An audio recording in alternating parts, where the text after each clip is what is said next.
ನಮಸ್ಕಾರ. A9 ನ್ಯೂಸ್ಗೆ ಸ್ವಾಗತ. ನಾನು ಅಮೀನ್ ಶೇಖ್.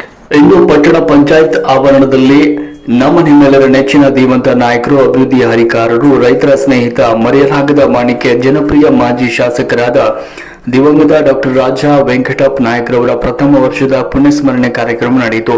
ಈ ಸಂದರ್ಭದಲ್ಲಿ ಹುಣಸಗಿ ಪಟ್ಟಣ ಸೇರಿದಂತೆ ಎಲ್ಲಾ ಕಾಂಗ್ರೆಸ್ ಪಕ್ಷದ ಹಿರಿಯ ಮುಖಂಡರುಗಳು ಮತ್ತು ಪಟ್ಟಣ ಪಂಚಾಯತಿ ಎಲ್ಲ ಸದಸ್ಯರುಗಳು, ಕಾಂಗ್ರೆಸ್ ಪಕ್ಷದ ಕಾರ್ಯಕರ್ತರು ಉಪಸ್ಥಿತರಿದ್ದರು. ವರದಿ ರಾಜು ಅವರಾದಿ, A9 ನ್ಯೂಸ್ ಹುಣಸಗಿ. 1994 ಎಲೆಕ್ಷನ್ದಾಗ ಬಂಗಾರಪ್ಪನವ್ರ KCP ಟಿಕೆಟ್ ತೊಗೊಂಡಾಗ ಅವಾಗ ಅವರು ಒಂದು ಲೆಕ್ಕದಾಗೆ ಇದ್ರು. ಅವಾಗ ಎಲೆಕ್ಷನ್ ಮಾಡ್ಬೇಕನ್ನೋದು ಒಂದೇ ತಲೆಗಿತ್ತು. ಅವಾಗ ರೊಕ್ಕ ರೂಪಾಯಿದ್ದು ಏನೋ ಅಷ್ಟೊಂದು ತೊಂದರೆದಾಗೆ ಇದ್ರು ಅವರು. ಅಂಥ ಒಟ್ಟ ಈ ಒಂದು ದಿಟ್ಟತನ ಏನಾದ್ರೂ ಇವತ್ತು ರಾಜಕಾರಣ ಕೆಲವೊಬ್ರು ಹೇಳ್ತಾರೆ ಏನಪ್ಪ ಭಾರಿ ಅದ, ಹಂಗದ ಹಿಂಗದ ಅಂತ.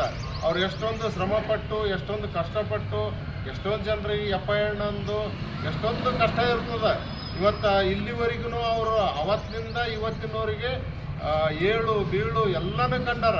ಅಲ್ಲಿಂದ ಅವರು ಮತ್ತೆ ಮುಂದೆ ನೋಡಲಿಲ್ಲ, ಹಿಂದೆ ನೋಡಲಿಲ್ಲ, ಹಂಗೆ ಮತ್ತೊಂದು ಸರಿ ಆರಿಸಿ ಬಂದರು. ಎರಡನೇ ಸರಿ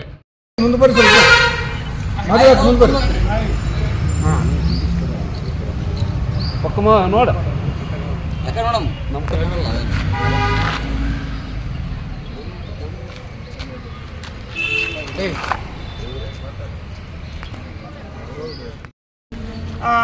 ಅವರು ನಿಧನ ಆಗಿ ಒಂದು ಬರೋಬ್ಬರಿ ಇವತ್ತಿಗೆ ಒಂದು ವರ್ಷ ಆಯಿತು.